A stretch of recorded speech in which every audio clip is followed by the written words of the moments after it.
Shalom. Kesempatan kali ini kita akan membahas bagaimana hidup sebagai insan Pentakosta. Siapakah yang dimaksud dengan insan Pentakosta?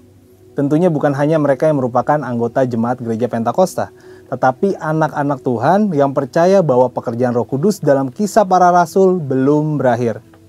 Insan Pentakosta adalah orang yang percaya yang mengalami baptisan Roh Kudus dan bergantung pada peranan Roh Kudus di akhir zaman ini. Ada 3 hal yang harus dilakukan insan Pentakosta dalam menanggapi peranan Roh Kudus atas gerejanya. Yang pertama, hidup dalam tuntunan Roh. Dalam Injil Yohanes, Tuhan Yesus sangat menekankan peran Roh Kudus yang sentral dan penting dalam kehidupan orang percaya. Roh Kudus diutus untuk menuntun gereja Tuhan. Orang percaya seharusnya dipimpin oleh Roh Kudus bukan sekedar menggunakan kepintaran, kehebatan, dan kebijaksanaannya sendiri. Dalam Kisah Para Rasul, terlihat jelas bagaimana Roh Kudus menuntun para rasul dalam kehidupan dan pelayanan mereka secara efektif. Contohnya, ketika Rasul Petrus berkhotbah pada hari Pentakosta oleh tuntunan Roh Kudus, ribuan orang menjadi percaya kepada Tuhan. Seorang diakan bernama Filipus dituntun Roh Kudus untuk pergi ke jalan yang sunyi dan akhirnya memenangkan seorang kepala perbendaharaan dari Ethiopia. Roh Kudus juga menuntun para rasul dalam mengambil keputusan, menuntun, mengarahkan, dan memimpin para pemimpin jemaat dalam pelayanan dan penuntasan amanat agung. Untuk dapat hidup dalam tuntunan Tuhan, sebagai insan Pentakosta kita harus memiliki kemampuan untuk mendengar suara Tuhan. Mendengar suara Tuhan bukanlah tentang kemampuan manusia, tetapi tentang kehendak Tuhan yang ingin memperdengarkan suaranya kepada orang-orang percaya sekalipun kita sedang dalam keadaan berdosa. Namun demikian adalah tanggung jawab kita untuk melatih kepekaan dalam mendengar suaranya. Roh Kudus juga menuntun insan Pentakosta untuk memperkatakan firman Tuhan dalam hidup sehari-hari. Misalnya, dalam keadaan sakit, mereka memperkatakan dengan penuh iman 1 Petrus 2 ayat ke-24 yang berkata, oleh bilur-bilurnya kamu telah sembuh. Ketika banyak kebutuhan hidup yang harus dipenuhi, mereka memperkatakan Filipi 4 ayat 13, segala perkara dapat kutanggung di dalam Dia yang memberi kekuatan kepadaku. Dan Filipi 4 ayat 19, Allahku akan memenuhi segala keperluanmu menurut kekayaan dan kemuliaannya dalam Kristus Yesus. Serta memperkatakan Mazmur 91, janji perlindungan Tuhan. Untuk dapat dituntun Roh Kudus, insan Pentakosta bukan hanya memerlukan pengetahuan teologis yang mumpuni, bukan sekedar pengalaman pribadi semata, tetapi lebih dari itu adalah kepekaan mendengar suara Tuhan. Yang kedua adalah hidup dalam kekudusan. Ciri khas kehidupan insan Pentakosta yang dipenuhi dengan Roh Kudus adalah juga hidup intim dengan Tuhan. Ketika mengejar kehidupan yang intim dalam doa, pujian, dan penyembahan, serta merenungkan firman, sebagai hasilnya insan Pentakosta hidup dalam kekudusan. Roh Kuduslah yang memampukan orang percaya hidup dalam kekudusan. Tanpa peranan Roh Kudus, kita tidak mampu hidup kudus, terlebih di era sekarang ini. Kehidupan yang intim dengan Roh Kudus adalah kehidupan yang seharusnya dialami dan dijalani oleh setiap orang percaya di masa kini. Tanggung jawab kita adalah mengejar keintiman tersebut dengan banyak memuji dan menyembah Tuhan. Roh Kudus akan menuntun kita melewati pencobaan dan ujian-ujian sehingga hidup dalam kemenangan dan kekudusan. Yang ketiga adalah membawa pesan keselamatan.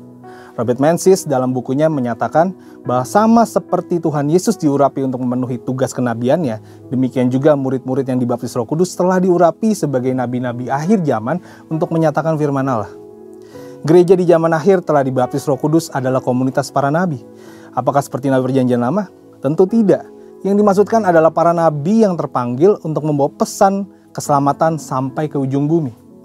Kita harus menyadari peranan ini, agar tujuan Tuhan membaptis kita dengan Roh-Nya tidak sia-sia.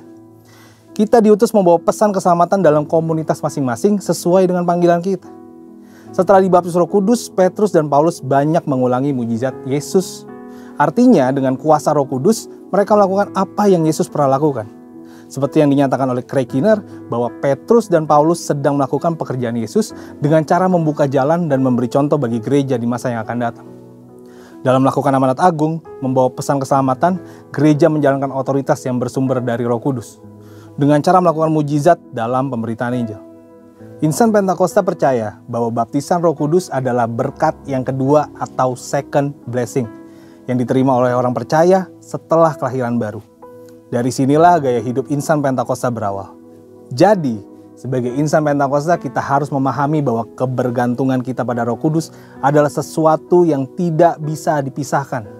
Untuk penjelasan lebih lengkap dari tim teologi kami, silakan klik link yang ada di atas atau scan QR Code yang tersedia. Tuhan Yesus memberkati.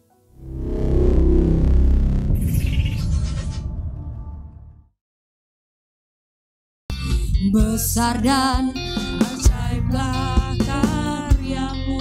Amin. Karyamu besar, karyamu ajaib Tuhan. Jalanmu adil, jalanmu benar Tuhan. Raja segala bangsa. Amin. Engkau Allah yang mulia. Bersama katakan layaklah. Layaklah segala bangsa sujud kepadamu,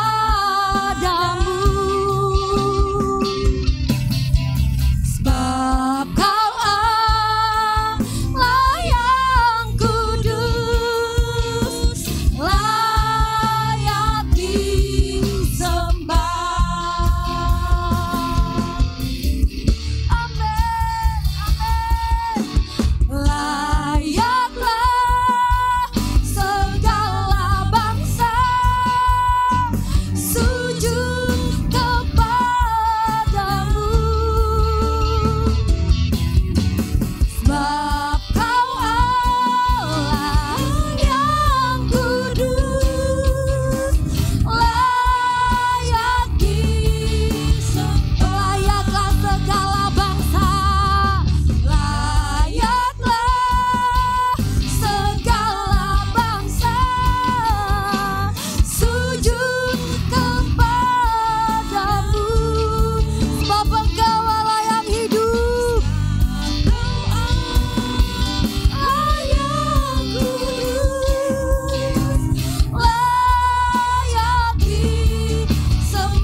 Mari semuanya menyembah Tuhan. Sembah Dia dalam roh, dalam kebenaran. Sebab Dialah yang hidup, sebab Dialah yang dahsyat, Dialah yang layak terima segala pujian. Katakan Tuhan, Engkau Allah yang besar. Tuhan, Engkau Allah yang dahsyat. Haleluya. Haleluya. Terima kasih Bapa.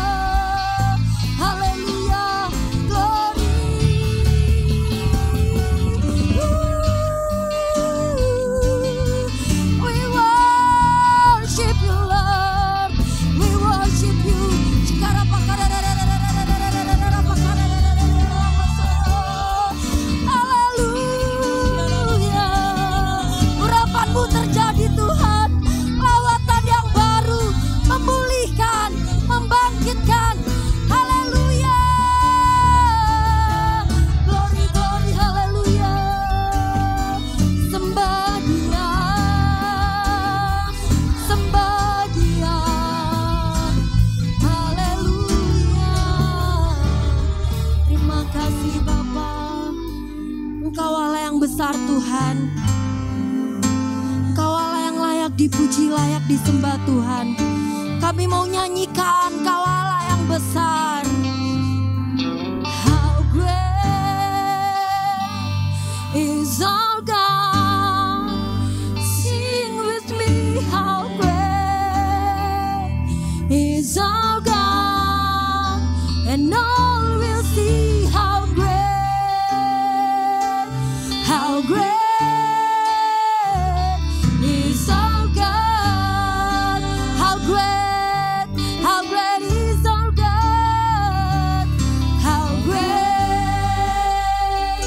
He's our God. Sing with me, how great is our God. Amin. Kami mau lihat. Kami mau lihat Kau Allah yang besar. How great. Amin. Is our God. Besar Allahku. Besar Allahku. Besar Allahku. Nyanyikan besar Allahku. Selamanya besar dan ajaib Yesusku. How great is our God. How great. How great is our God. How great is our God. How great is our God. You're the name. You're the name above all names. You are worthy of all praise. And my heart will say, how great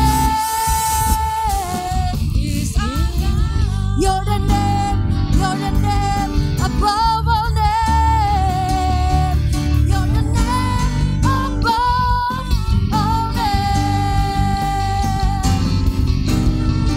Amin Tuhan, Engkau layak terima segala pujian kami Tuhan. And my heart will say, how great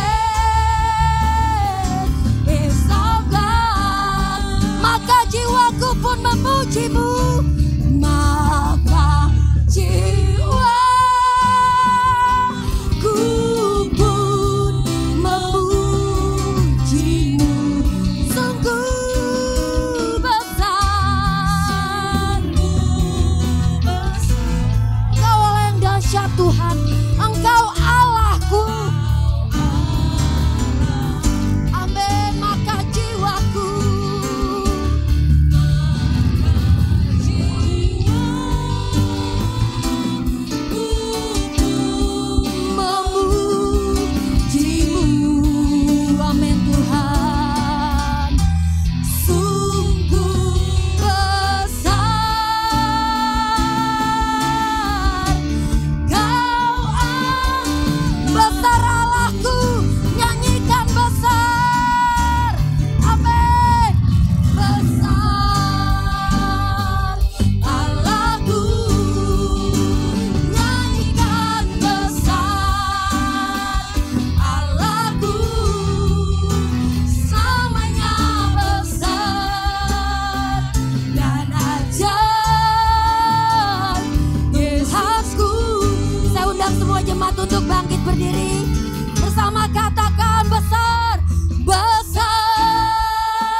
dahsyat.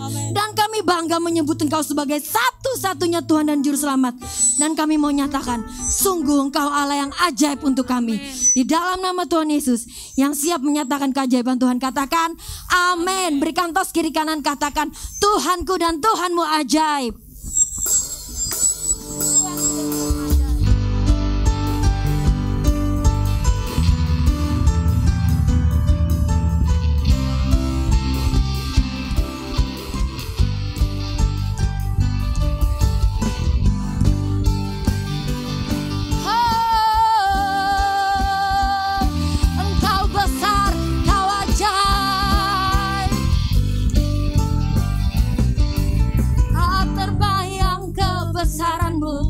Tak tertanding kekuatanmu Tuhan. Kau Raja atasku, segenap jiwa dan pengharapan aku serahkan untuk rencanamu Tuhan. Kau Raja atasku, hanya Kau yang layak ditinggikan. Engkau Allah yang ajaib, bersama katakan ajaib Kau Tuhan, agung dan perkasa. Kau sumber kemenanganku, layak berkuasa. Minta selamanya. Yesus Kaulah Raja mulia.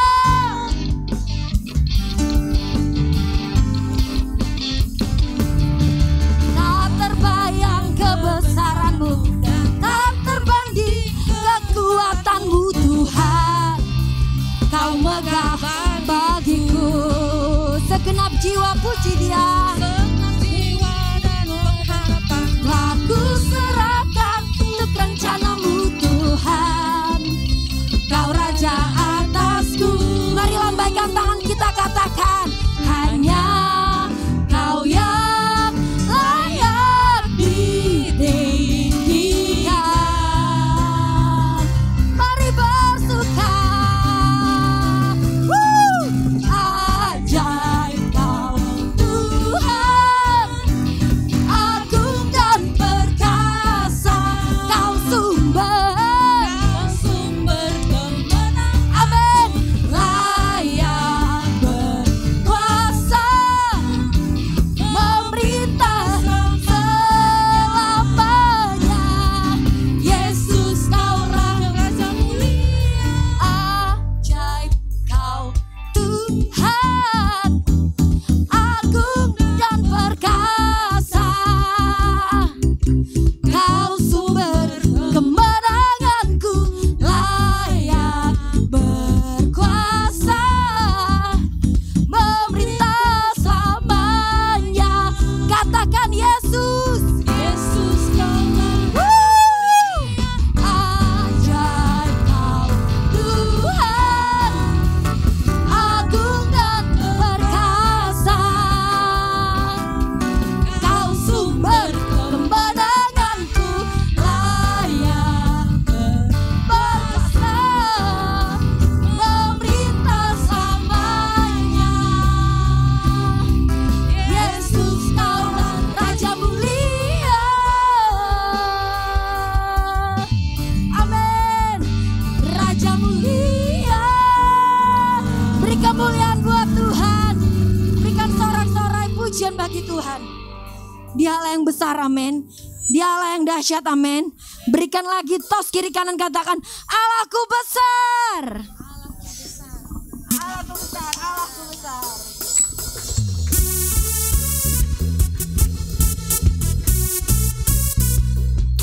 Allah kita Allah yang dahsyat.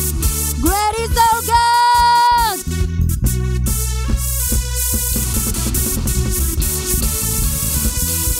Engkau datang Tuhan, Engkau bertahta di atas pujian kami. Amin. Pelukis cakrawala, merangkai jagat raya. pencipta alam semesta, pemilik kehidupan, pemilik kehidupan, yang sanggup menyelamatkan. Dialah jalan kebenaran. Kami rindukan kuasa lawatanmu. Kebangkitan pasti terjadi. Oh, oh, oh, datanglah dan bertata, kuat dan berkuasa, saat hati bersatu, menaikkan pujian, belenggu dipatahkan, mujizat dinyatakan. Katakan bersama, Great is our God.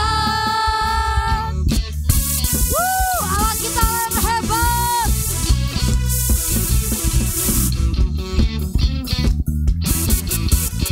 Mari kita angkat pujian ini dari awal. Katakan, pemilik kehidupan, yang sanggup menyelamatkan. Dialah jalan kebenaran. Kami rindukan kuasa lawatanmu. Kebangkitan pasti terjadi.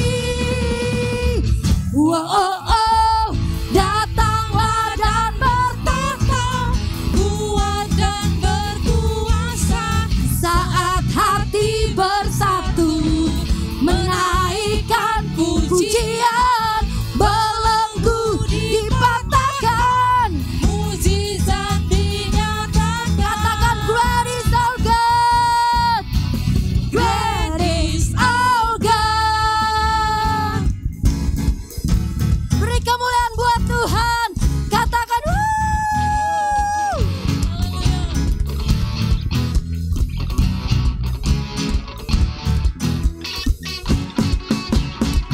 Engkau Allah yang dahsyat Tuhan. Dan mari datang, mari bertahta di tempat ini Tuhan. Namamu dipermuliakan. Kami mau rindukan lawatanmu Bapa.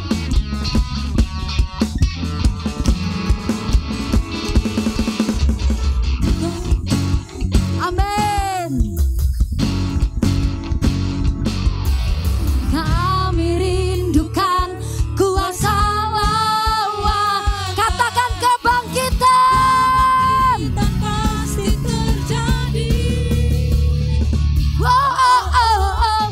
Datanglah dan bertata, kuat dan berkuasa, saat hati bersatu, menaikkan pujian, belenggu dipatahkan, mujizat dinyatakan. Oh, katakan bersama, Great is our God.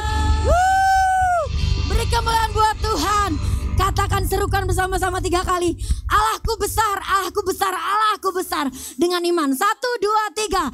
Allahku besar, Allahku besar, Allahku besar. Beri kemuliaan buat Tuhan. Silakan duduk Bapak Ibu Saudara yang dikasihi Tuhan. Haleluya. Saudara bersuka cita, amin. Imani setiap pujian yang kita nyanyikan dan rasakan Allah kita Allah yang besar untuk setiap masalah kehidupan kita. Masalah boleh ada, tantangan akan selalu ada, tapi ingat, Tuhan kita jauh lebih besar dari segalanya. Amin. Terima kasih Bapa. Kami mau lihat bukti kasih-Mu Tuhan.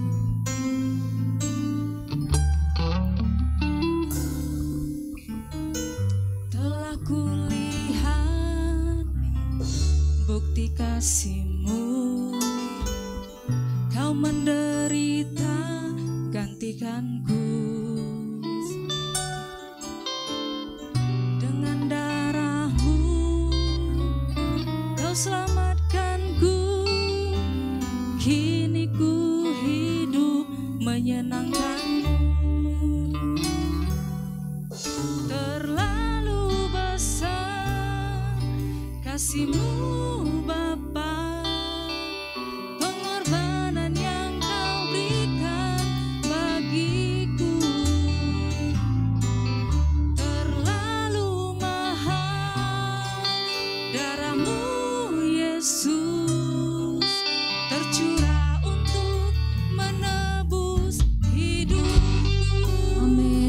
berikan kemuliaan buat Tuhan. Allah yang besar bersama katakan. Telah kulihat bukti kasih-Mu, Kau menderita gantikanku, Kau gantikanku. Kau selamatkanku, kini ku hidup menyenangkan-Mu.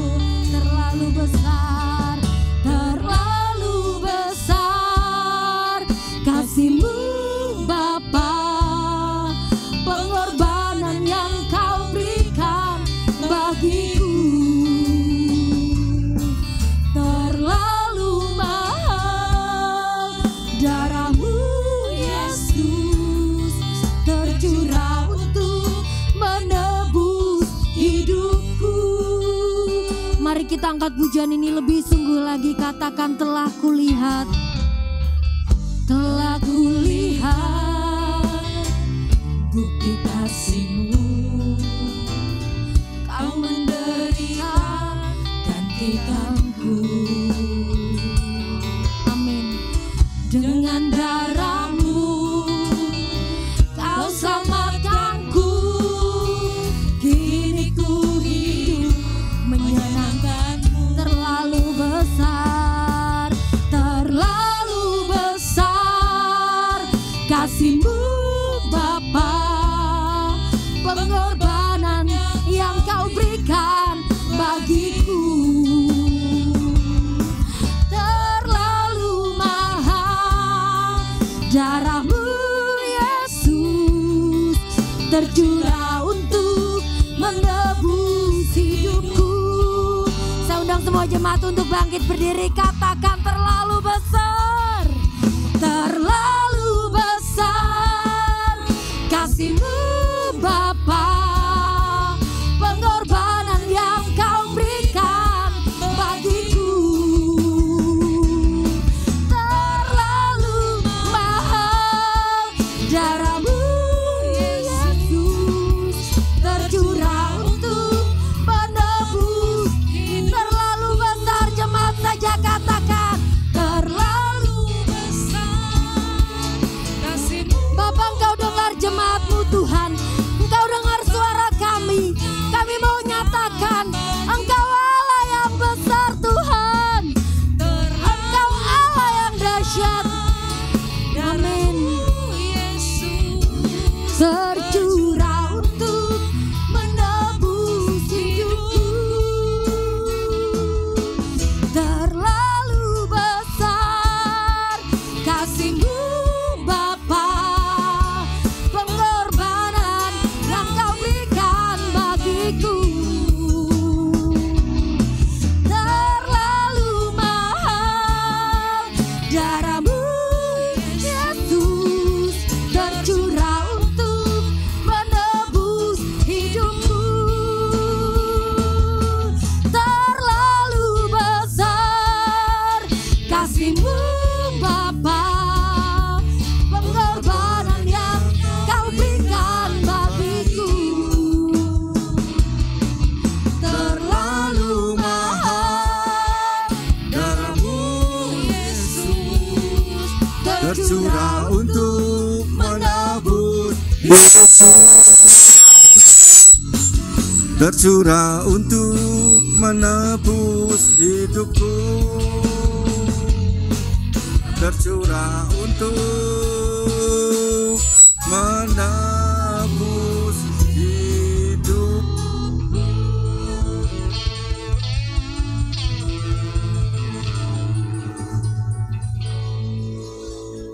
Mari kita sembah Tuhan sekali lagi. Haleluya.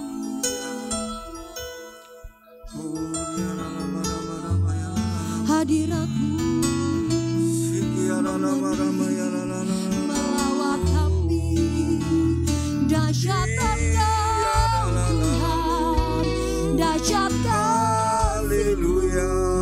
Terlalu besar Engkau, terlalu besar kasih-Mu. Haleluya. Yesus Tuhan,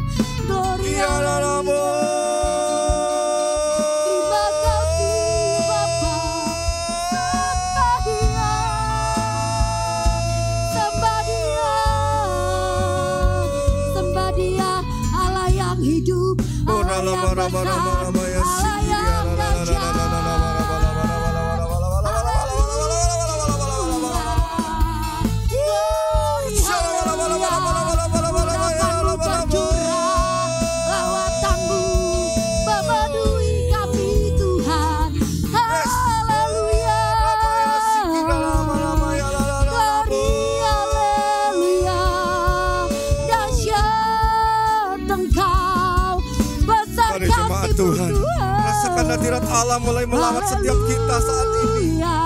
Rasakan jemahan tangan Tuhan yang dahsyat. Oh, ramata siki ya lama lama ya lama lama lama ya lama lama ya lama lama lama ya lama. Kami menyembah Engkau, kami meninggikan, kami mengagungkan Engkau Tuhan. Engkau sembahlah Tuhan, sembahlah Tuhan. Di sini Engkau bebas menyembah Tuhan. Inilah waktunya Engkau menyembah Dia. Tuhan itu roh. Barang siapa yang menyembah Dia harus menyembah di dalam roh dan kebenaran. Mari sembah, sembah. Angkat penyembahan yang terbaik bagi Tuhan. Horamata shikala bala bala bala bala bala bala bala bala. Kira bala bala bala bala bala bala bala bala bala bala bala.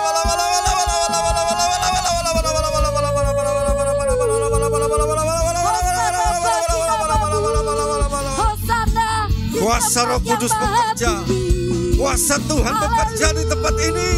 Waramata siki dalam ramata kana la bala bala bala bala bala bala bala. Bala bala bala bala bala bala bala bala. Terus saudara, jangan kau hiraukan kiri kananmu. Masing-masing pribadi menyembah Tuhan. Biarlah pagi hari ini engkau boleh berjumpa dengan Yesus. Engkau boleh berjumpa. Kuasa Tuhan mengalir, menjamah setiap kami dalam nama Yesus. Oh, ramata shikala la bala bala bala bala. Hurra baba baba baba baba.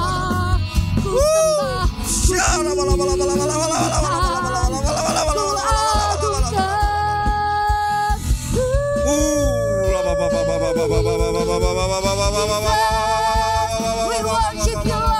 We worship you, Jesus. Ramata shala la shikala la la la la la la la bala bala bala bala bala bala bala. Ramata shikala la la ya la la la bala. Terus saudara, jangan terburu-buru. Tuhan masih merindukan engkau. Sudah sekian lama kau tidak pernah datang kepadanya. Biarlah saat ini adalah momen di mana engkau bisa berkata kepada Dia, ya Aba, ya Bapa. Oh, ramata shikala bala bala. Kalau saat ini engkau ingin menangis, biarlah engkau menangis. Biarlah Tuhan menjamah hidupmu. Bukankah Tuhan itu baik? Bukankah Dia Allah yang mengasihi engkau? Sepanjang tahun ini Tuhan sudah melindungi engkau.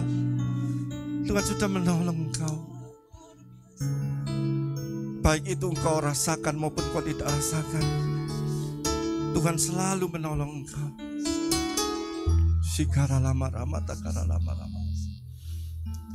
Terima kasih ya Tuhan. Terima kasih Bapa. Pagi hari ini Bapa, kami boleh berjumpa dengan Engkau. Kami merasakan atmosfer surgawi itu ada di tengah-tengah kami, di mana Engkau sebagai Raja hadir di tengah-tengah kami. Kami umat-Mu mau menyembah Engkau Allah yang roh. Kami mau menyembah di dalam roh dan kebenaran. Terima kasih Bapa, terima kasih. Terima kasih. Sungguh tidak ada yang lebih berharga daripada saat kami boleh berjumpa dengan Engkau. Haleluya. Semuanya itu sia-sia. Hanya bersama dengan Engkau tidak akan sia-sia. Terima kasih ya Tuhan, terima kasih. Bapa, Sebentar kami mau mendengarkan sebagian dari firman-Mu. Mari berbicaralah kepada kami ya Bapa. Urapi hamba-Mu, biar apa pakai lidah bibirnya hanya untuk kemuliaan nama-Mu. Terima kasih Bapa. Kami mau memberikan telinga kami sebagai seorang murid yang menerima firman-Mu serta melakukan dalam kehidupan kami, sehingga kami menjadi pelaku-pelaku firman. Terima kasih Bapa. Di dalam nama Tuhan Yesus kami sudah berdoa dan mengucap syukur. Haleluya. Amin. Amin. Silakan duduk saudara. Silakan duduk. Shalom. Ya. Saudara, tanpa terasa saat ini kita sudah berada di penghujung tahun 2022. Rasa-rasanya baru saja kita memasuki tahun ini. Tapi saat ini kita sudah berada di penghujung. Kurang lebih 1 bulan 2 minggu lagi kita akan mengakhiri tahun 2022 ini, saudara. Pertanyaannya sekarang, bagaimana keadaan saudara saat ini di bulan November minggu yang kedua ini? Jika kita bandingkan dengan keadaan kita pada waktu kita memasuki tahun ini, bagaimana saudara? Apakah ada yang lebih baik atau sama saja atau bahkan mungkin lebih buruk, saudaraku? Bagaimana saudara? Kalau saya pribadi tahun ini saya merasakan adanya terobosan dari Tuhan ya. Kalau selama 2 tahun ini, tahun 2020 dan tahun 2021, saya khususnya mengalami apa ya istilahnya ya, ya padang gurun lah katanya. Jadi karena kami sejak COVID itu kami tidak bekerja ya saudara ya. Jadi memang sebetulnya saya itu mempunyai pekerjaan yang tidak tergoncangkan. Maksudnya gini, kalau orang lain di marketplace itu sepi, kerjaan saya ini tidak mungkin sepi saudara. Karena apa? Karena saya ini bekerja di sekolah saudara. Dan tidak ada orang yang sekolahan itu tidak mungkin tutup saudara. Tetap harus ada sekolah. Meskipun keadaan ekonomi resesi bagaimanapun juga sekolah tetap jalan saudara ya. Nah, tapi tahun 2020 itu sekolah tutup saudara. Nah, otomatis penghasilan saya juga ikut tutup saudara. Jadi saya selama 2 tahun itu, hampir 2 tahun ya, 2 tahun nggak ada pekerjaan saudara. Nah, jadi sempat mengalami ya padang gurun itu tadi katanya ya. Jadi semua serba susah, semua serba terbatas ya. Tapi puji Tuhan, di saat seperti itu justru saya melihat pertolongan Tuhan yang luar biasa dalam hidup saya. Sehingga sampai saya bisa bertahan memasuki tahun 2022 ini, dan di tahun 2022 ini Tuhan mulai mengembalikan kembali apa yang sudah pernah saya miliki selama ini. Yang pekerjaan saya dipulihkan ya, saya bisa bekerja lagi karena sekolah sudah buka saudara ya. Jadi ya mulai meskipun belum seperti dulu, cuman ya perlahan-lahan ya. Namanya aja kita masih belajar. Belajar apa? Belajar normal ya. Karena selama 2 tahun ini kita ikut protokol, ikut PPKM, waduh susah saudara ya. Mau kemana-mana nggak bisa, kena lockdown, kena apa ya. Tapi ya puji Tuhan lah, semuanya itu Tuhan punya rencana ya. Sekarang persoalannya, bagaimana dengan tahun depan saudaraku? Banyak para ahli yang memperkirakan, ini ahli ya bukan saya saudara ya, bicara seperti ini, tahun depan itu keadaan tidak akan semakin membaik. Atau lebih jelasnya lagi kita akan melihat suatu tayangan ya. Bisa multimedia dibantu saya untuk tayangan. 2023 semua orang miskin. Waspada, Presiden Jokowi sudah mengingatkan bahwa tahun 2023 akan ada awan gelap bagi ekonomi dunia termasuk Indonesia. OJK juga mengatakan bahwa resesi 2023 sudah hampir pasti akan terjadi. Ada 3 faktor utama pemicu terjadinya resesi tahun 2023. Pertama, hampir semua bank sentral di dunia secara bersamaan menaikkan suku bunga sehingga laju pertumbuhan ekonomi terhambat. Kedua, inflasi di mana-mana naik dari mulai harga bahan pangan kayak cabai sampai harga BBM juga naik, semuanya naik pasca pandemi COVID-19. Ketiga, hal ini diperparah dengan adanya konflik Rusia-Ukraina yang menyulitkan rantai pasokan komoditas yang diperlukan berbagai negara. Apa dampaknya? Kenaikan harga kebutuhan sehari-hari termasuk makanan dan pasokan energi, meningkatnya pemutusan kerja, dan naiknya angka kemiskinan. Yang lebih parah, Credit Suisse dan Deutsche Bank yakni dua raksasa perbankan dunia sedang dalam jurang kehancuran dan diprediksi akan senasib dengan Lehman Brothers yakni raksasa keuangan Amerika Serikat yang bangkrut pada tahun 2008 silam. Menurut kamu, apakah kehancuran ekonomi tahun 2008 akan terulang lagi di tahun 2023? Dan tahun depan sekali lagi saya sampaikan,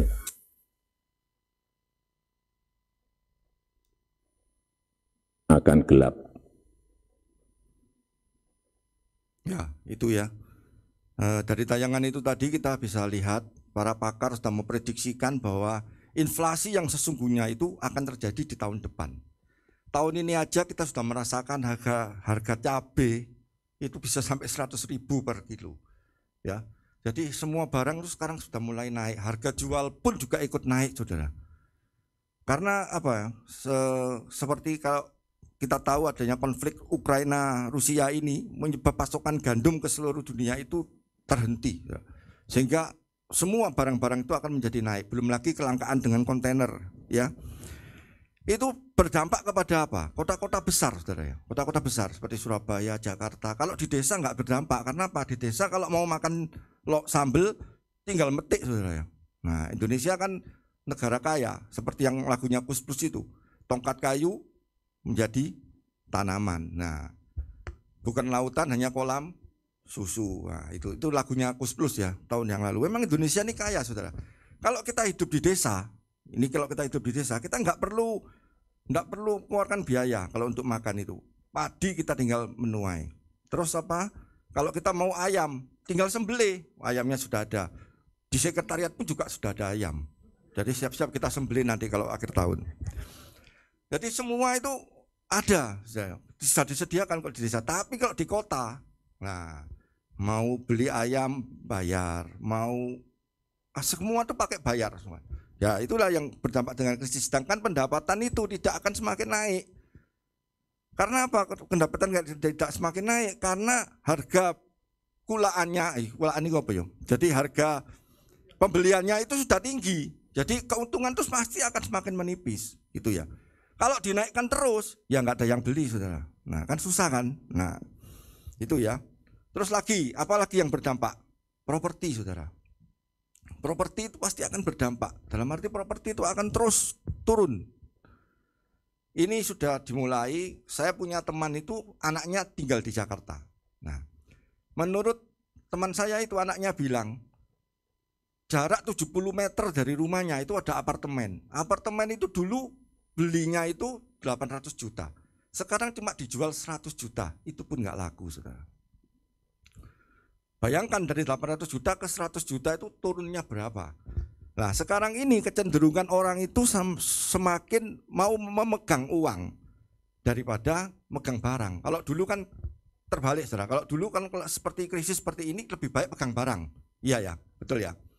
Lebih baik pegang barang. Nah, karena apa? Kalau kita pegang barang, suatu hari keadaan membalik, kita bisa jual barang. Kalau dulu seperti itu. Tapi sekarang kebalikannya, lebih baik orang itu pegang uang.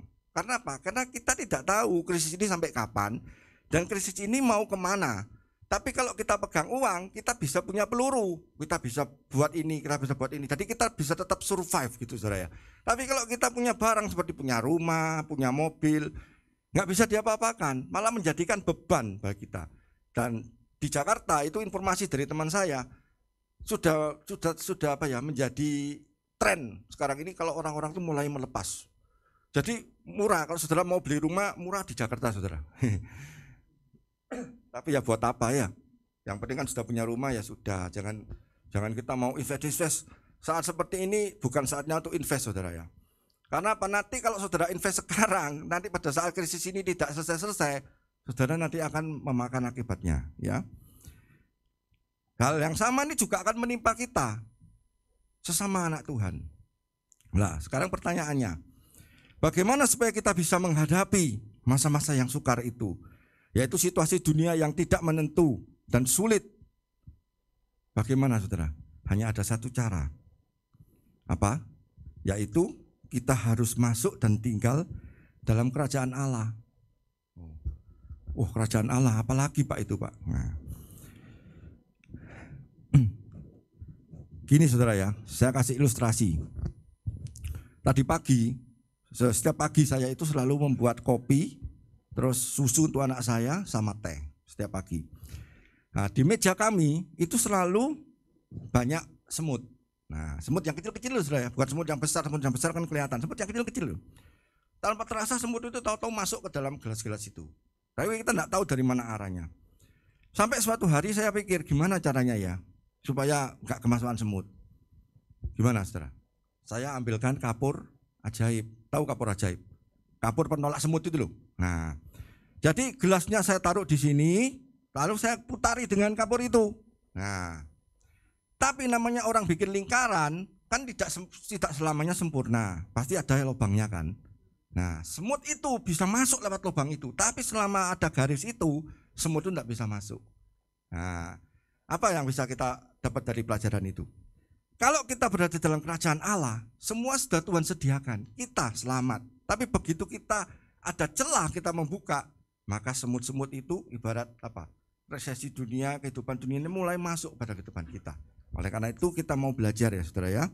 Kenapa dikatakan kita hanya ada satu cara untuk menghadapi masalah sukar seperti ini, yaitu kita tinggal dalam kerajaan Allah. Karena Alkitab berkata, coba kita lihat di dalam Ibrani 12 ayat yang ke-28. Tolong ditayangkan.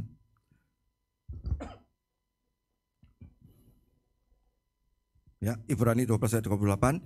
Saudara mungkin bisa bantu saya baca sama-sama ya. 2, 3. Jadi karena kita menerima apa? Kerajaan yang tidak tergoncangkan. Nah, sampai situ dulu ya.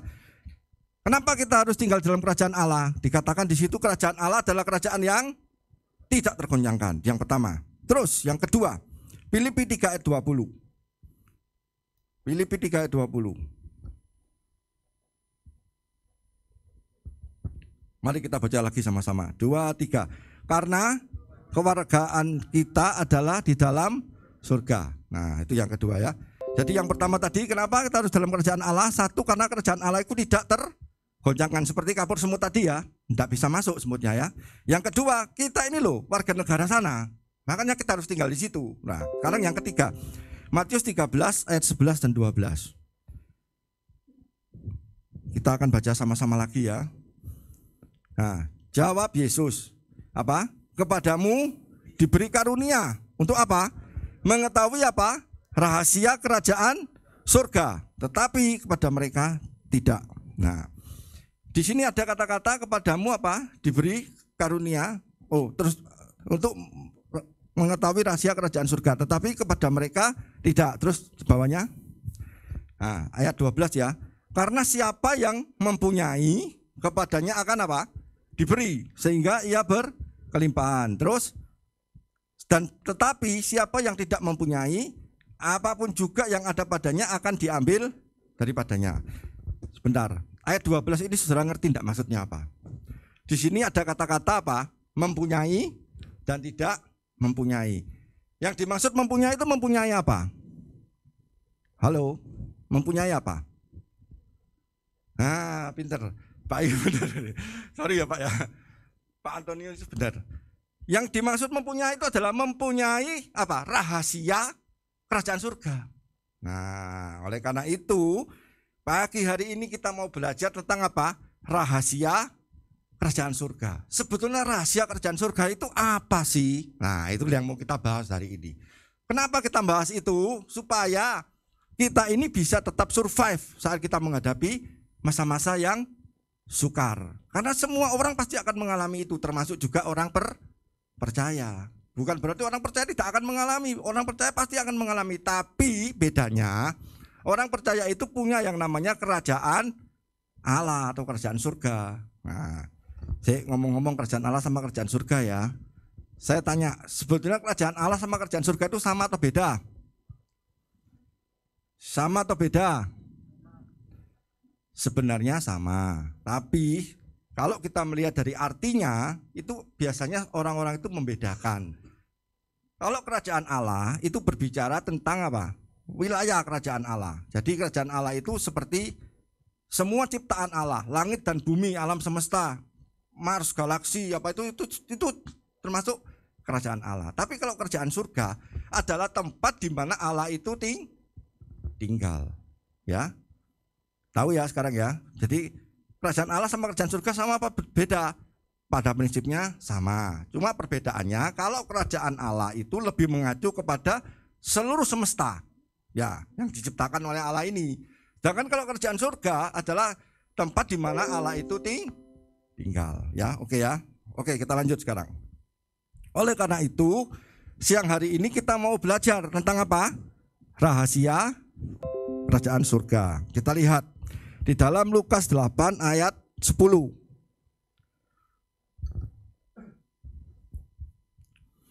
Lukas 8 ayat 10. Mari kita baca sama-sama. Lalu ia menjawab apa? Kepadamu apa? Diberi karunia untuk mengetahui rahasia kerajaan Allah. Terus, tapi kepada orang yang lain hal itu diberitakan sebagai perumpamaan. Sampai situ dulu ya. Di situ dikatakan kepadamu. Nah, pertanyaan saya, kepada siapa itu? Kepadamu, mu itu siapa? Siapa? Mu itu bicara tentang apa? Murid. Ya, Tuhan Yesus kan bilang sama muridnya, kepadamu diberikan rahasia karunia untuk mengetahui rahasia kerajaan Allah, tapi kepada orang lain tidak. Mu di situ adalah murid. Nah, masih ingat amanat agung? Tuhan Yesus bilang apa? Jadikan semua bangsa apa? Murid. Nah, oleh karena itu kita harus menjadi seorang murid supaya kita bisa mengetahui rahasia kerajaan surga. Nah, sekarang gini pertanyaannya. Apa sih murid itu? Halo? Murid itu apa sih? Murid itu adalah orang yang selalu belajar. Saudara kan mungkin pernah sekolah ya dulu ya, SD, SMP, SMA, S1, S2, S3 mungkin ya. Yang namanya murid, meskipun S3 tetap murid, saudara. Maksudnya apa? Murid itu orang yang selalu belajar. Nah, oleh karena itu kita juga harus selalu belajar, terutama dalam hal-hal rohani. Kita harus belajar firman Tuhan. Tidak ada orang yang sempurna. Firman Tuhan itu semakin dipelajari, semakin digali, itu semakin tinggi. Semakin tinggi. Jadi misalnya satu ayat ini ya, kita tahu ayat ini. Demikian besar kasih Allah pada dunia ini. Itu kalau kita pelajari, kita muncul terus. Jadi semakin hari semakin, jadi tidak akan pernah ada habisnya. Oleh karena itu kita harus selalu menjadi seorang murid. Nah, itu secara rohani. Secara jasmaninya gimana? Datang ke kul. Nah, setiap hari Selasa kita ini ada kul, saudara ya. Saudara datang ke kul. Di kul itu saudara bisa belajar, menjadi murid. Belajar apa? Ya belajar tentang firman Tuhan. Nah, kalau kita khotbah seperti ini, kan cuma bisa satu arah. Saya sampaikan, saudara terima. Tapi kalau di kul, saudara gak terima, bisa tanya, Pak, saya mau tanya, ini kenapa gini? Nah, itu kalau di kul. Kalau di sini tanya jawab, gak nutut waktu nih, saudara, setelah pulang nanti ya. Jadi kita tidak bisa tanya jawab di sini. Mohon maaf, hanya satu arah. Mau tidak mau ya harus diterima. Itu satu arah kalau khotbah. Tapi kalau kul, saudara bisa tanya jawab. Mau sampai jam 11 malam tidak apa-apa. Pokoknya aku tak pulang dulu. Kemalaman saudara ya. Gitu ya. Jadi datang di kul ya saudara ya. Setelah mau datang ke kul, siapa yang mau bisa lambaikan tangan? Haleluya. Allah sing mau cuma anakku tok. Yang lainnya mana ya saudara? Haleluya. Di kul itu enak loh saudara. Ada makan-makannya lagi. Saudara mau ya jadi murid ya. Amin. Aduh, kok yang amin cuma 2-3 orang. Amin. Amin. Mau jadi murid semua? Mau ikut kul? Mau dapat rahasia kerajaan Allah? Mari kita lanjutkan. Nah, lek gak mau ya sudah, aku berhenti. Nah, sebelum kita belajar tentang kerajaan Allah, kita harus tahu kerajaan Allah itu apa sih? Ayo. Kerajaan Allah itu apa? Ini supaya tidak ngantuk saudara ya. Kalau saya udah ngomong terus mungkin saudara ngantuk, tapi ini saya ajak interaksi ya. Jadi saya ajak saudara berpikir ya. Apa sih kerajaan Allah itu? Ya jelas, Kingdom of God bahasa Inggrisnya. Bahasa Indonesianya kerajaan Allah. Gimana? Apa sih kerajaan Allah itu? Nah, gini ya. Saya kasih contoh. Kalau kita belajar di SMP atau SD, SMP kayak SMP ya. SMP itu kita pernah diajar tentang apa ya? Pak zaman saya dulu tata negara. Tata negara itu gini. Jadi suatu negara atau suatu kerajaan itu bisa terbentuk harus ada 3 unsur. Masih ingat ya? Unsur pertama apa? Ada wilayah. Nah, ada wilayah ya. Unsur yang kedua ada apa? Ada rajanya, ada yang memerintah. Unsur yang ketiga harus ada yang diperintah atau warga negaranya. Kalau ada rajanya tapi nggak ada yang diperintah, itu raja-rajaan. Jadi tidak ada. Yang namanya kalau kerajaan itu pasti ada wilayah. Ada rajanya, ada yang diperintah. Itu secara ilmu ya, ilmu. Contoh Hong Kong. Nah, Hong Kong itu wilayahnya siapa? Inggris. Ya toh?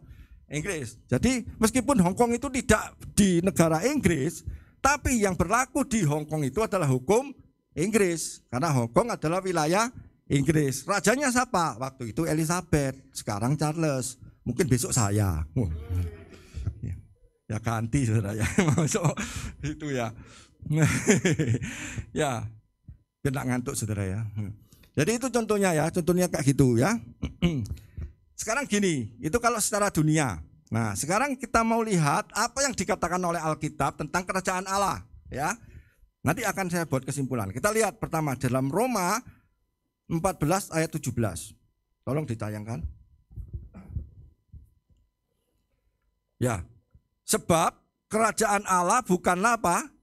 Soal makan dan minum. Nah, tapi soal apa?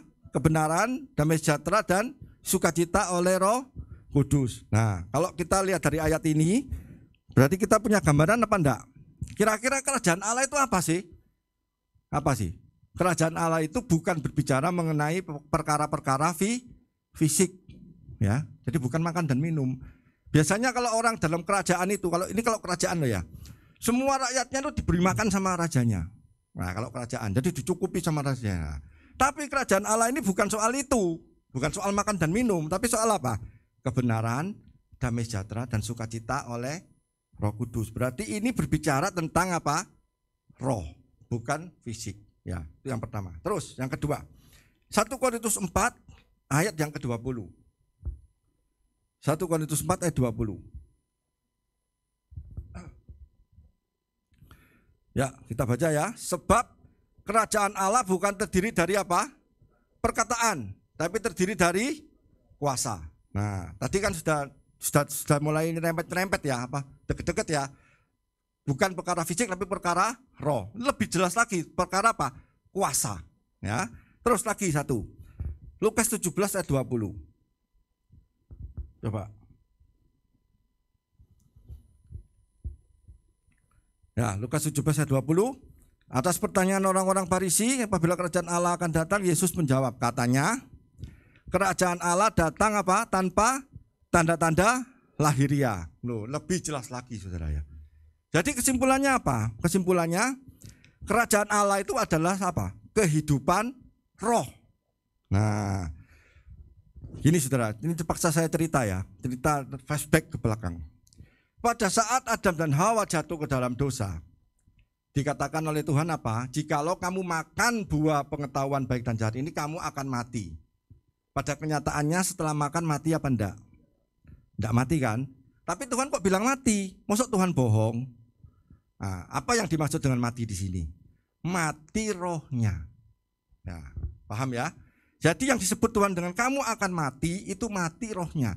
Sejak manusia ini jatuh ke dalam dosa, maka roh manusia itu mati. Katakan mati. Mati ya, mati.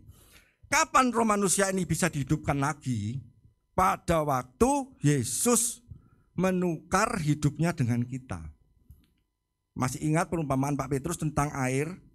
Air 1 gelas ditetesi dengan air dari kloset yang sudah diberaki. Maaf ya.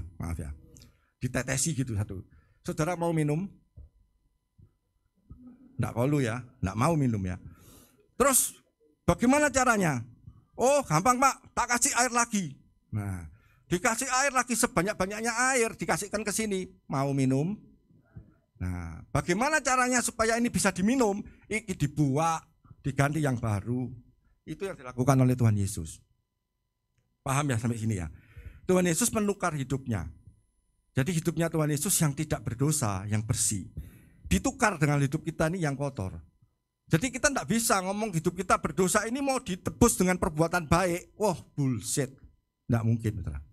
Karena tetap di mata Tuhan perbuatan baik kita ini adalah seperti kain kotor. Maaf ya, kain kotor kalau bahasa aslinya. Bukan, saudara.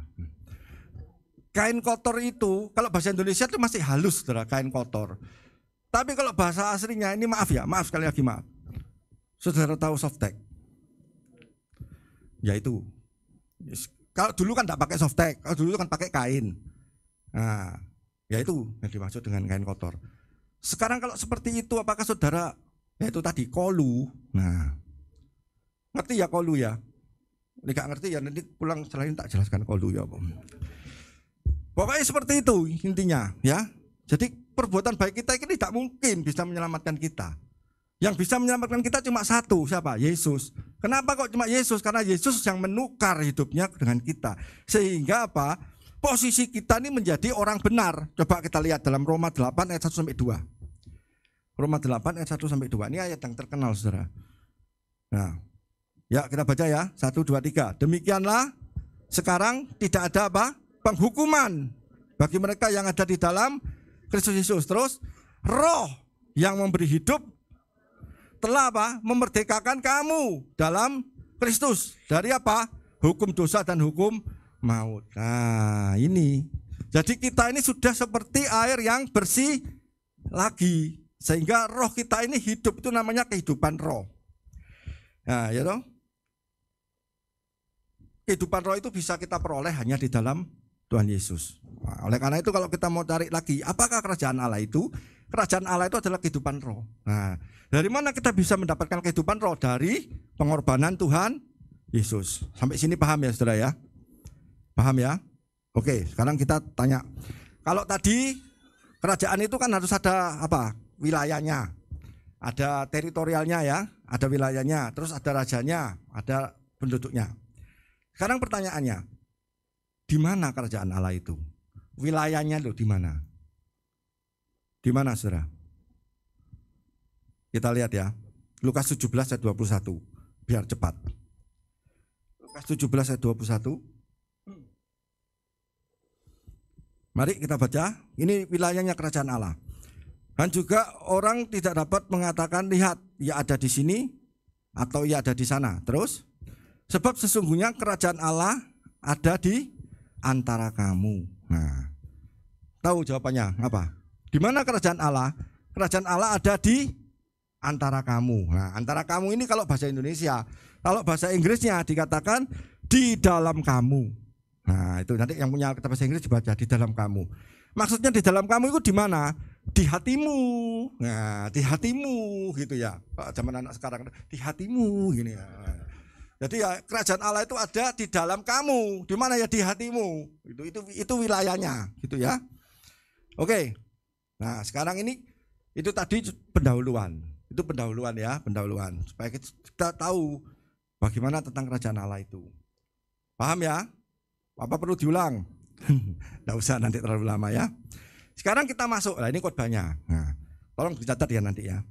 Bagaimana supaya kita bisa masuk dalam kerajaan Allah? Nah, ini pertanyaannya. Bagaimana supaya kita bisa masuk dalam kerajaan Allah? Ada 3 langkah supaya kita bisa masuk dalam kerajaan Allah. Yang pertama, kita lihat dalam Yohanes 3 ayat 3 sampai 5. Nah, ini khotbahnya. Jadi catat ya. Kita baca Yohanes 3 ayat 3 sampai 5. Ya. Yesus menjawab, apa katanya? Nah, aku berkata kepadamu sesungguhnya jika seorang tidak apa? Dilahirkan kembali, ia tidak dapat melihat kerajaan Allah. Nah, di sini kita tahu langkah pertama supaya kita bisa masuk dalam kerajaan Allah, kita harus apa? Lahir baru. Nah, lahir baru itu lahir dari air dan roh. Berarti artinya apa? Dibaptis dan penuh dengan Roh Kudus. Ini gampangannya seperti itu, ya. Jadi maksudnya lahir baru itu kita meninggalkan hidup kita yang lama. Dulu yang suka berjudi, sekarang tidak lagi berjudi, ya. Dulu yang suka ngampleng istrinya, nah, umpamanya, sekarang sudah tidak ngampleng istrinya. Dulu yang suka miso, saudara ngerti miso? Yang dituang sama air panas itu loh. Oh, miso, bukan ya? Itu miswa itu ya, bukan. Miso, suka ngomong-ngomong kotor-kotor, binatang-binatang semua keluar. Seperti nah, itu terus ya gitu-gitu ya. Itu sekarang sudah tidak boleh lagi seperti itu ya. Kebun binatang tidak perlu disebut ya. Karena kita sudah lahir baru ya. Itu ya. Maksudnya itu yang pertama itu bagaimana supaya kita bisa masuk ke kerajaan Allah. Yang pertama kita harus lahir baru. Catat ya, lahir baru. Nah. Oke, sekarang kita lanjut. Yang kedua, Lukas 11 ayat 20. Mari kita baca. Lukas 11 ayat 20. Tetapi jika aku mengusir setan dengan kuasa Allah, maka sesungguhnya kerajaan Allah sudah datang kepadamu. Apa maksudnya ayat ini? Kalau kita mengusir setan dengan kuasa Allah, maksudnya apa? Maksudnya yang kedua adalah apa? Hidup bergaul dengan Allah. Kita tidak mungkin bisa mengusir setan kalau kita nggak bergaul dengan Allah. Saya kasih kesaksian ya. Saya pernah pada waktu anak saya itu dibaptis di gereja yang dulu ya.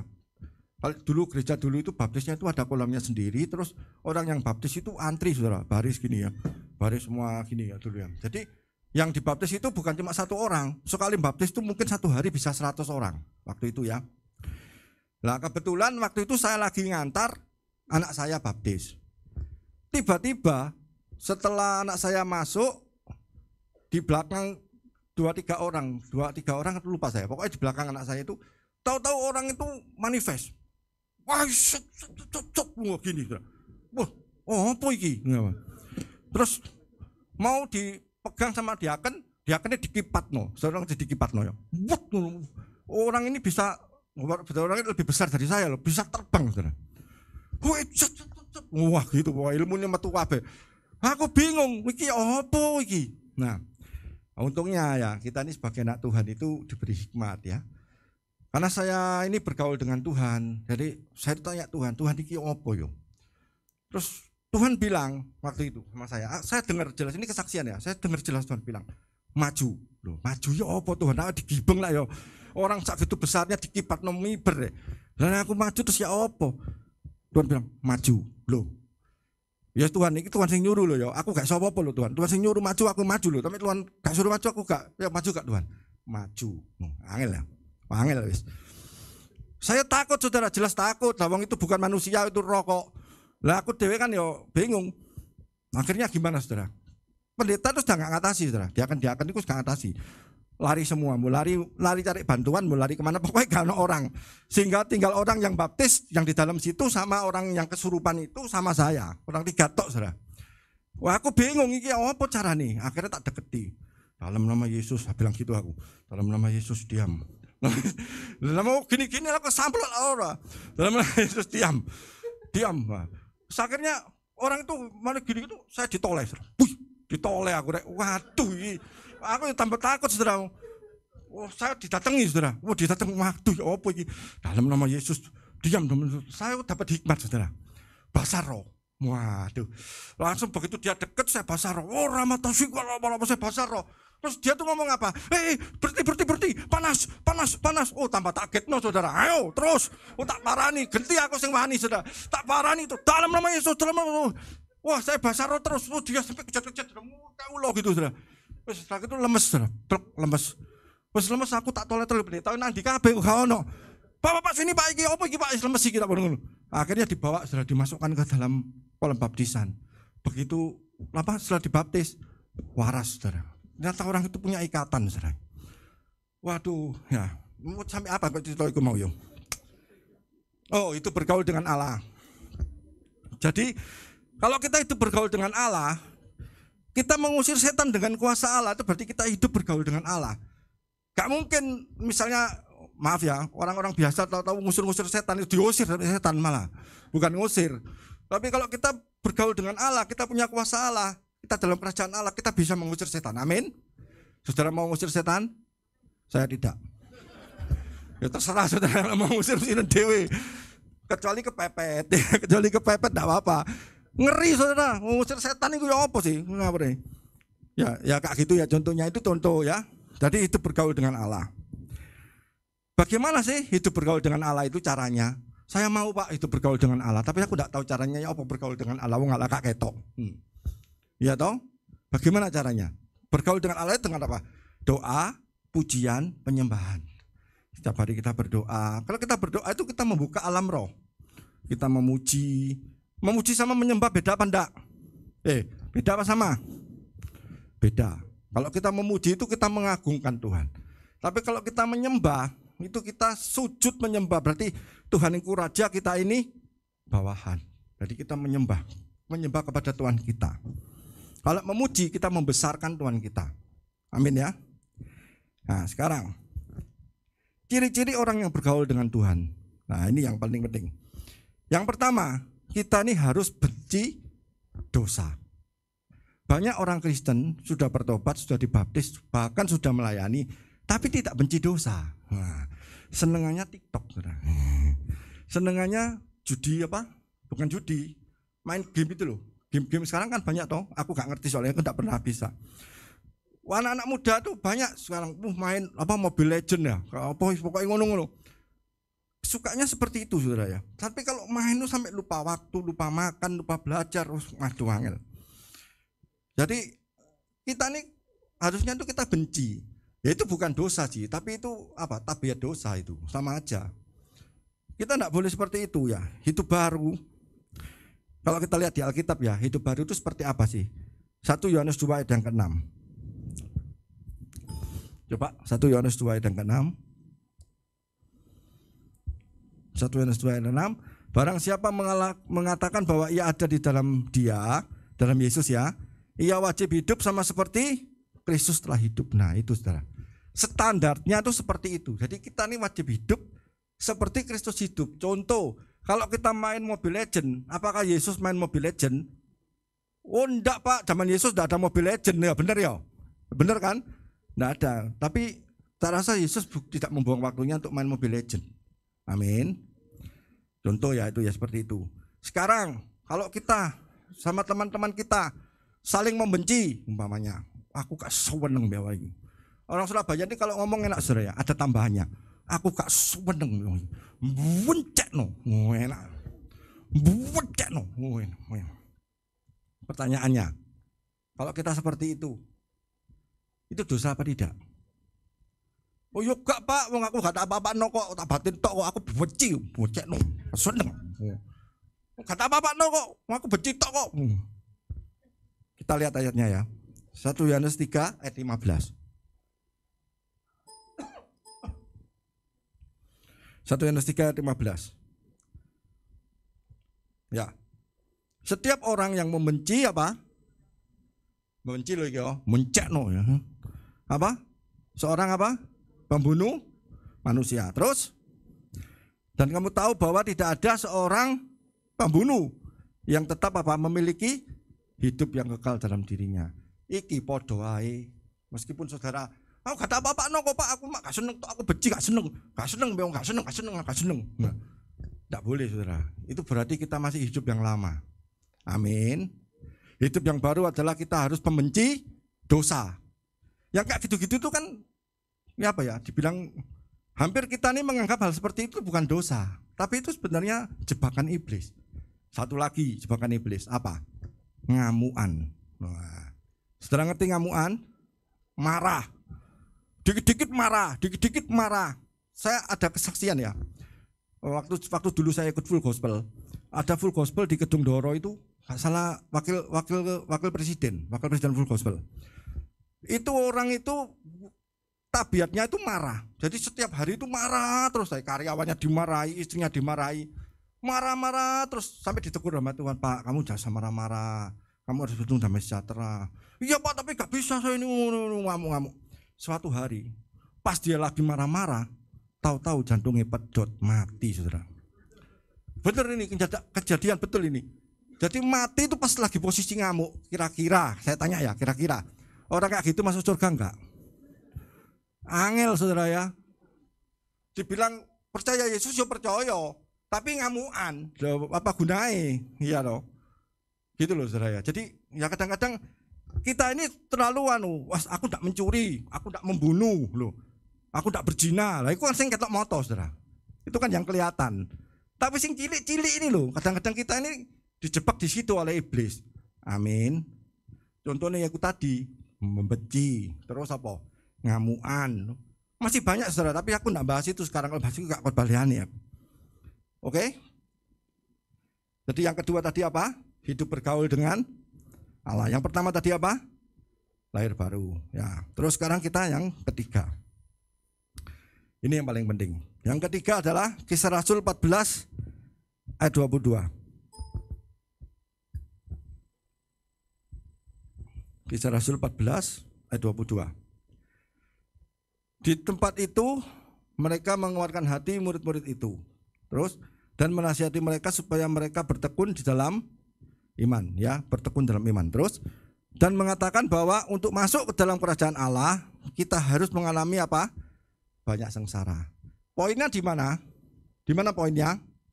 Bertekun di dalam iman. Artinya yang ketiga adalah hidup di dalam iman. Mengapa harus demikian? Karena Ibrani 11 ayat yang ke-6 dikatakan. Coba tolong Ibrani 11 ayat ke-6. Ibrani 11 ayat 6 katakan, tetapi apa?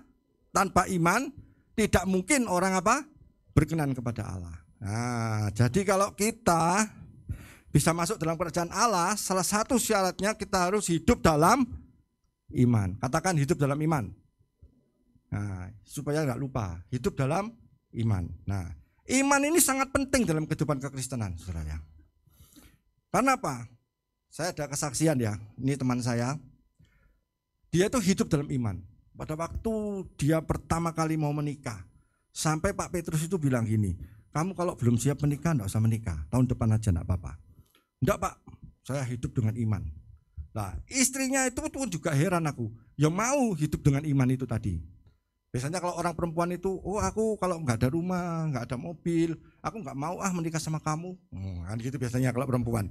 Tapi teman saya ini enggak. Yang laki bilang enggak punya apa-apa saudara. Kamu hidup, emang bagaimana kamu ngasih makan istrimu dan anakmu?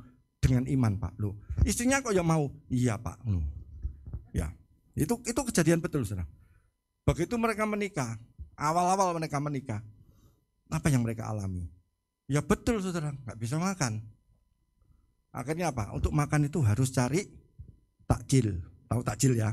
Kalau waktu bulan puasa itu di pinggir-pinggir jalan itu kan ada orang bagi-bagi makanan. Teman saya ini keliling takjil. Nggak cukup sekali, keliling 2 kali. Wah, supaya dapat banyak. Mereka hidup seperti itu. Nah, tapi dia tetap dengan iman. Dia percaya. Saudara tahu, ini yang bikin saya heran. Di saat krisis, di saat semua orang mengalami penurunan secara ekonomi, justru teman saya ini diberkati berlimpah-limpah. Di masa-masa Covid itu. Di masa Covid banyak orang jual rumah.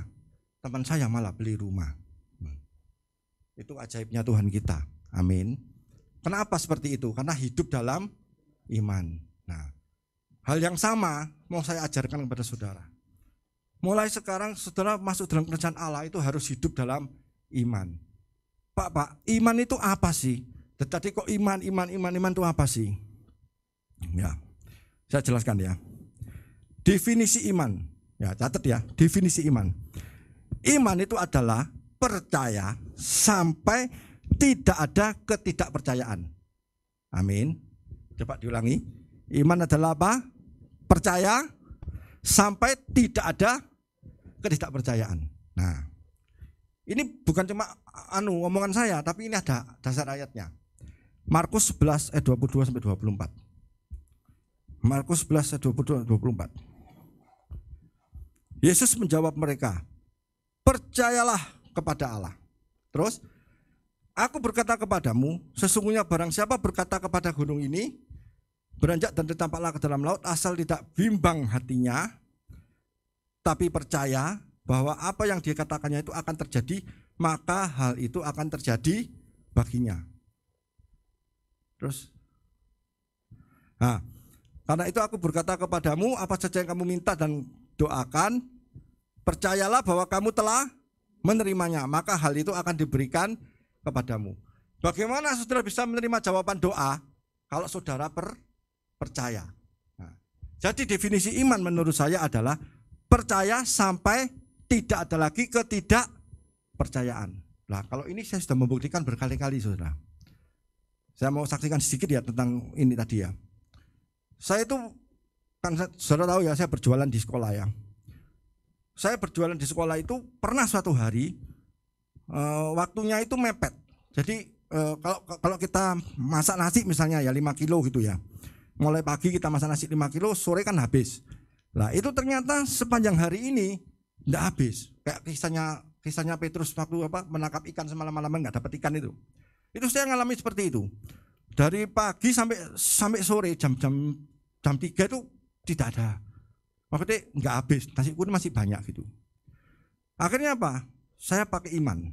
Saya berdoa, saya percaya, saya pakai iman. Saya berkata kepada gunung.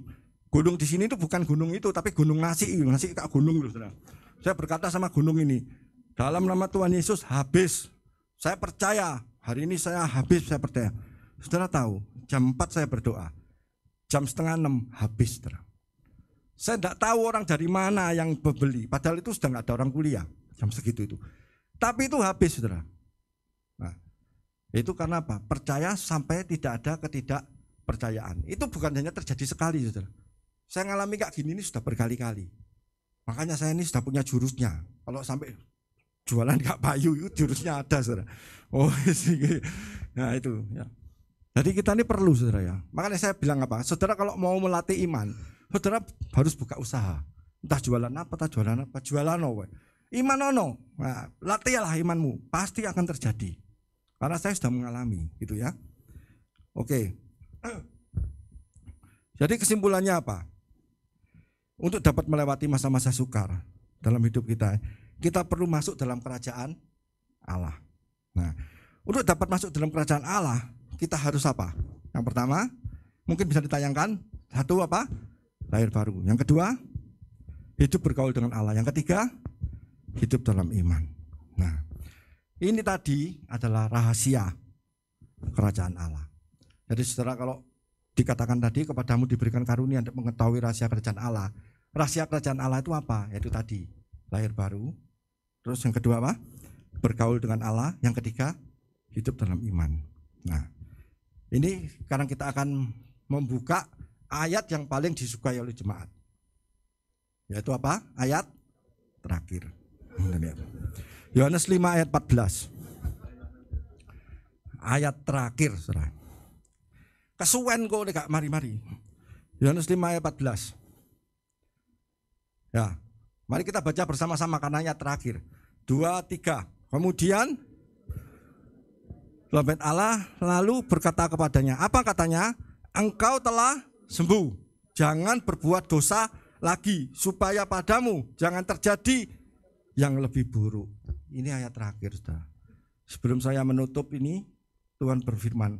Ini saya dapat tadi pagi, Saudara. Tadi saya siapkan firman ini beberapa waktu, tapi tadi pagi Tuhan bicara tentang ayat ini. Apa maksudnya? Maksudnya gini, Tuhan akan memulihkan kehidupan saudara. Amin. Semua saudara akan dipulihkan. Entah saudara mungkin dalam masalah apa, masalahmu akan dipulihkan. Tetapi setelah engkau dipulihkan, Tuhan pesan apa? Jangan berbuat dosa lagi. Nah, coba diulangi, jangan berbuat dosa lagi. Dosa itu sebetulnya bisa kok saudara diatur. Bisa diatur maksud saya. Diatur gini, saudara mau berbuat dosa itu bisa, mau tidak berbuat dosa ya bisa. Percaya tidak percaya? Tidak ada dosa itu yang terjadi tidak sengaja. Tapi dosa itu pasti terjadi dengan kesengajaan, baik sadar maupun tidak. Loh, ruwet ya. Jadi intinya saudara itu bisa tidak berbuat dosa, itu bisa. Kalau saudara nggak bisa, jangan khawatir, ada Roh Kudus. Roh Kudus yang membuat kita ini menjadi kudus, bukan menjadi kudis. Namanya Roh Kudus ya kudus, dia nggak berbuat dosa. Amin. Saudara mau tidak berbuat dosa, supaya apa? Tidak terjadi yang lebih buruk. Nah, ke depan kita tidak akan tahu apa yang akan terjadi. Hari ini saya bicara seperti ini, mungkin saya tidak akan tahu besok lusa, besok atau kapan apa yang terjadi saya tidak akan tahu. Tapi satu hal yang Tuhan pesankan pada siang hari ini, jangan berbuat dosa lagi, supaya tidak terjadi yang lebih buruk terhadap dirimu. Saya undang pemain musik. Sekarang kita akan masuk dalam kerajaan Allah. Kita akan praktek apa yang sudah kita pelajari tadi sepanjang hari ini. Kita mau masuk dalam kerajaan Allah, kita mau tinggal di dalam kerajaan Allah.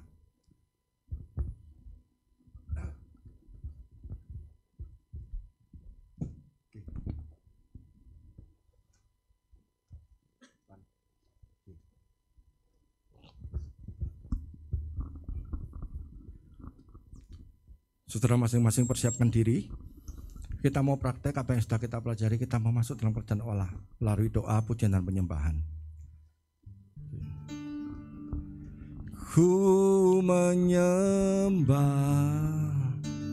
dalam kudus hadirat-Mu,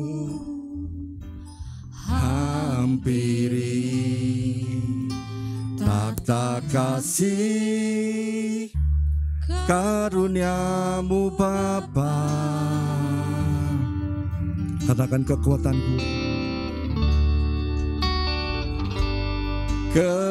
kekuatanku ada dalam hadirat-Mu, Yesusku. Hanya Kaulah segalanya. Sama-sama katakan di hadapan Tuhan. Ku yakin Kau hadir di sini. Ku rasakan kuasa yang tak terbatas. Ku yakin Kau nyata di sini. Kemenangan terjadi di sini. Mari jemaat dengan segenap hati katakan, ku mau menyembah Tuhan. Ku menyembah dalam kudus hadirat-Mu, hampiri. Mari hampiri. Haleluya. Karunia-Mu Bapa, kekuatanku,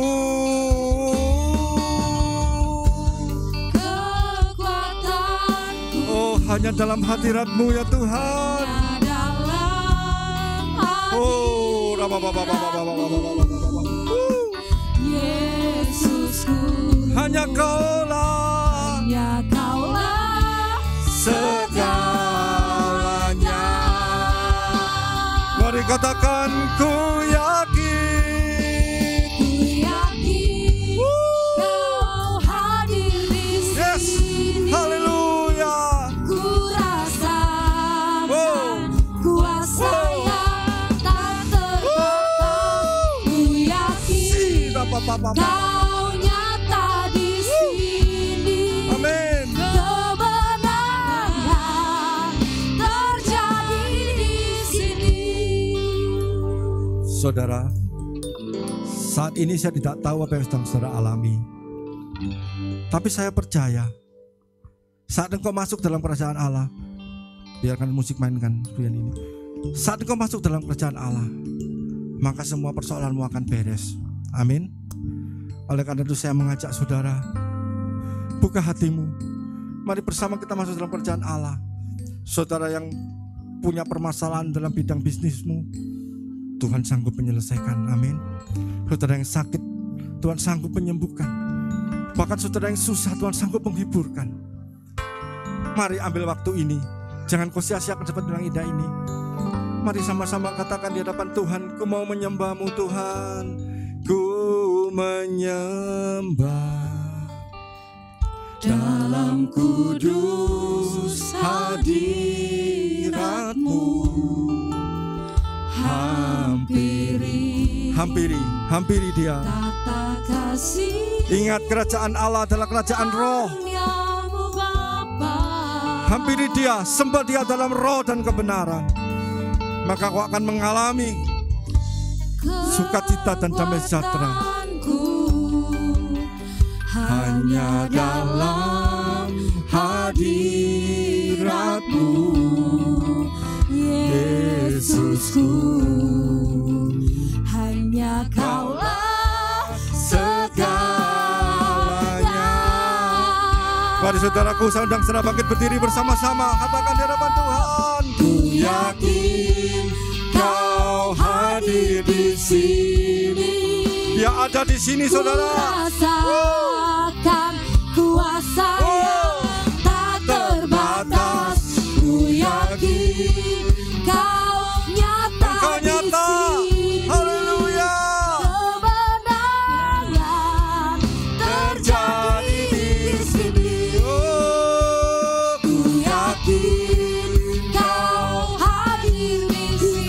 Rasakan hadirat Tuhan. Rasakan kuasa yang tak terbatas. Ku yakin Engkau nyata. di sini. Kemenangan terjadi di sini. Ku yakin Kau hadir di sini. Semuanya. Ku rasakan kuasa yang tak terbatas. Ku yakin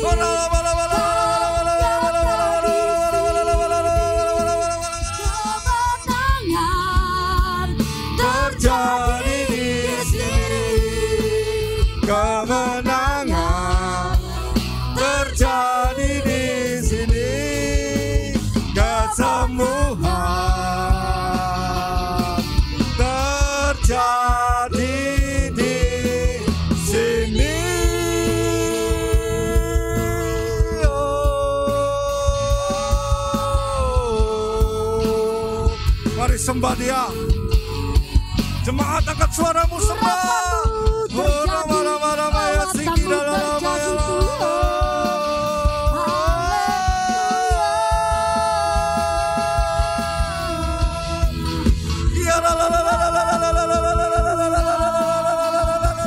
Kemenangan terjadi di tempat ini.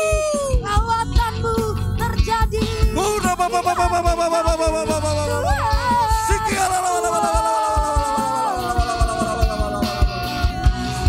Terus sembah. Masuk dalam kerajaan Allah. Masuk dalam kerajaan Allah. Alami perjumpaan dengan Yesus. Alami kelepasan. Alami pertolongan yang ajaib.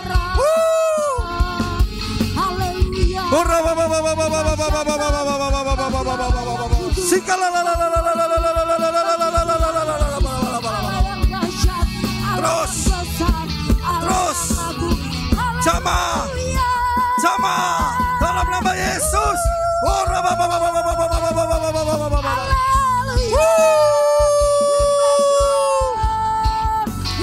Terus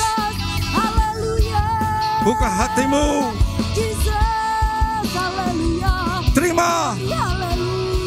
Terima kerajaan Allah.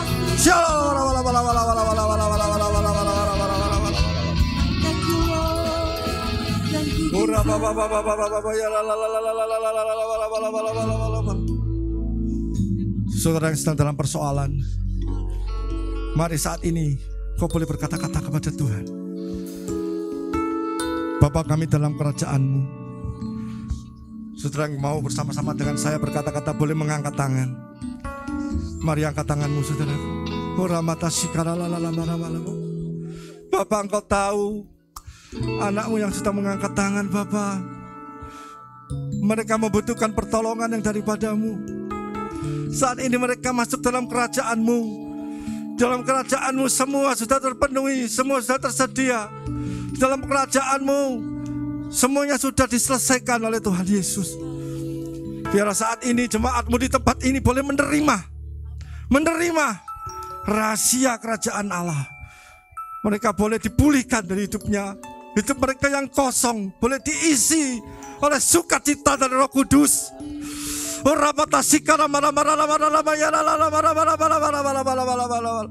Saudara yang benar-benar rindu mulai berkata-kata dalam bahasa roh. Terus Allah itu roh. Barang siapa yang menyembah Dia harus menyembah di dalam roh dan kebenaran. Terus berkata-kata dalam bahasa roh. Terus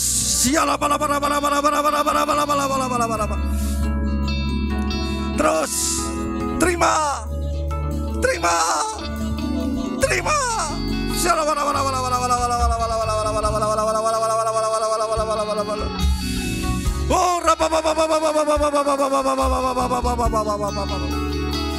Rasakan sukacita. Damai sejahtera itu mulai datang. Lihat, Dia mulai memenuhi engkau. Dia mulai menjamah engkau. Terima.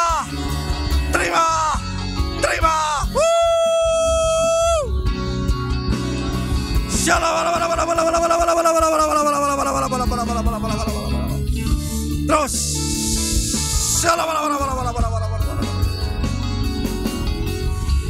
Oh, haleluya. Terima kasih Tuhan. Hamba-Mu selesai berbicara pada siang hari ini. Tapi hamba-Mu rindu setiap jemaat-Mu boleh mengalami masuk dalam kerajaan-Mu. Boleh mengalami kuasa kerajaan-Mu yang tidak terbatas itu. Sehingga kami bisa mengalahkan dunia ini. Kami hidup dalam dunia yang jahat. Dunia yang sudah dikuasai oleh iblis. Tapi kami mau masuk dalam kerajaan-Mu. Kerajaan yang tidak tergoncangkan. Kerajaan yang memiliki kemenangan demi kemenangan. Penuhi setiap anak-anak-Mu ya Tuhan. Dengan urapan Roh Kudus-Mu. Biar dengan urapan Roh Kudus-Mu itu kami bisa mengalahkan iblis. Kami bisa mengalahkan kuasa-kuasa yang jahat. Hingga kami bisa berhenti berbuat dosa. Terima kasih ya Tuhan. Biar firman-Mu ini terus berbicara pada setiap kami. Di dalam nama Tuhan Yesus kami bisa berdoa dan mengucap syukur. Mari semua yang percaya sama-sama saya katakan amin. Selamat siang, silakan duduk, Tuhan memberkati.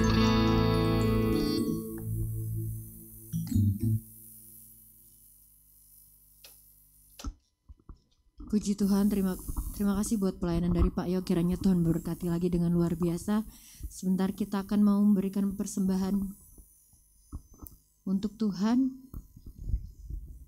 Sambil mendengarkan pengumuman, sebelumnya mari kita bersatu dalam doa. Kami mengucap syukur Tuhan buat kebaikan-Mu. Terima kasih buat firman yang Engkau sudah sampaikan Tuhan. Berkati hamba-Mu Pak Yos, keluarga Tuhan, agar melalui pelayanannya lebih lagi nama Tuhan dipermuliakan. Apa yang baik, sebentar kami mau memberikan persembahan untuk Tuhan. Kiranya Bapa, persembahan kami yang tidak seberapa ini Bapa dapat dipakai untuk pelayanan Tuhan di tempat ini Tuhan. Kami mau memberi Tuhan karena Tuhan sudah lebih dahulu memberi yang terbaik buat kami. Kami siap memberi yang terbaik di dalam nama Tuhan Yesus Kristus. Haleluya. Amin.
Puji Tuhan, kita semua diberkati oleh kebenaran firman Tuhan.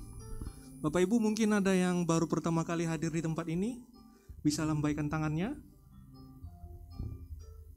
Tidak ada ya, semua jemaatnya Gereja Kingdom of God.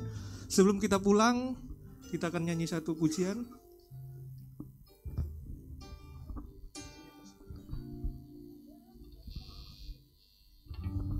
Saya undang kita semua bangkit berdiri Bapak Ibu. Terlalu besar kasih-Mu Bapa, pengorbanan yang Kau berikan bagiku. Terlalu mahal darah-Mu Yesus, tercurah untuk menebus hidupku.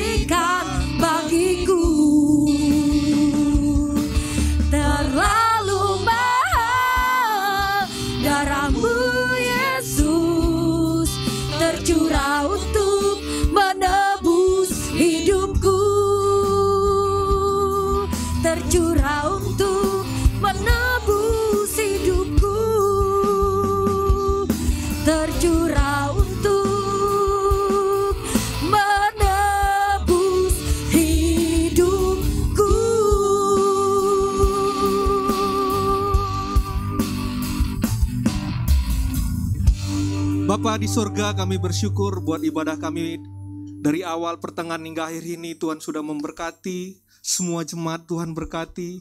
Kiranya sukacita, damai sejahtera yang dari surga Tuhan ada dalam diri kami Bapa. Terima kasih Bapa, berkati hamba-Mu Pak Yo yang sudah menyampaikan isi hati Tuhan. Tuhan lindungi, Tuhan sertai, keluarga besarnya diberkati oleh Tuhan. Setiap apa yang dia kerjakan, pelayanan, usaha apapun itu Bapa, Tuhan yang memberkati, Tuhan buat berhasil dan beruntung. Kami juga berdoa Bapa buat pemimpin kami, Pak Niko sebagai pemimpin di gereja ini, Tuhan juga berkati, Tuhan lindungi sertai. Begitu juga Pak Irwan, begitu juga dengan Pak Petrus yang ada di tempat ini, Tuhan berkati, Tuhan lindungi sertai Tuhan. Seluruh keluarga besarnya Tuhan yang berkati, pelihara Bapa. Apa yang dikerjakan Tuhan berkati, setiap usaha juga Tuhan juga memberkati. Terima kasih Tuhan. Kami juga berdoa Bapa, hamba berdoa buat setiap jemaat-Mu yang hadir. Tuhan berkati satu persatu Tuhan. Tuhan kiranya apa pergumulan mereka Tuhan yang berkati, Tuhan yang jawab. Segala pergumulan yang kami tahu maupun kami tidak tahu, Tuhan yang menjawab Bapa. Terima kasih Tuhan, yang sakit Tuhan berikan kesembuhan ilahi. Kami percaya semua mengalami kemenangan, semua mengalami kerajaan yang dari surga itu Bapa. Terima kasih Tuhan, terima kasih Bapa. Kami juga berdoa buat bangsa dan negara kami, Indonesia. Tuhan berkati segala sesuatunya. Kami percaya Tuhan, Tuhan sudah sediakan bagi Indonesia. Kota Surabaya Tuhan berkati, di mana tempat kami berada hari ini, Tuhan yang melindungi kota ini, Tuhan yang sertai jiwa-jiwa di kota ini. Kami berdoa Tuhan, kiranya Tuhan biarkan kami menjadi alat saluran berkat Tuhan buat semua orang-orang yang ada di kota ini Bapa. Terima kasih Bapa, terima kasih. Sebelum kami pulang, kiranya Tuhan kami merindu menerima berkat dari Engkau.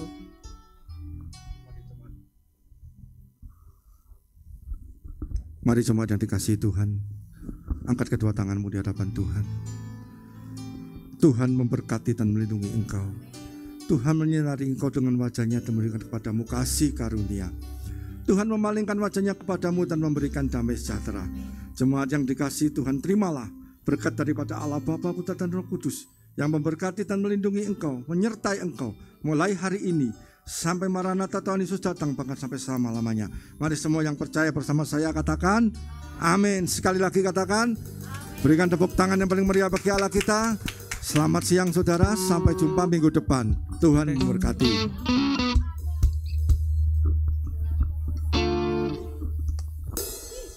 Cek.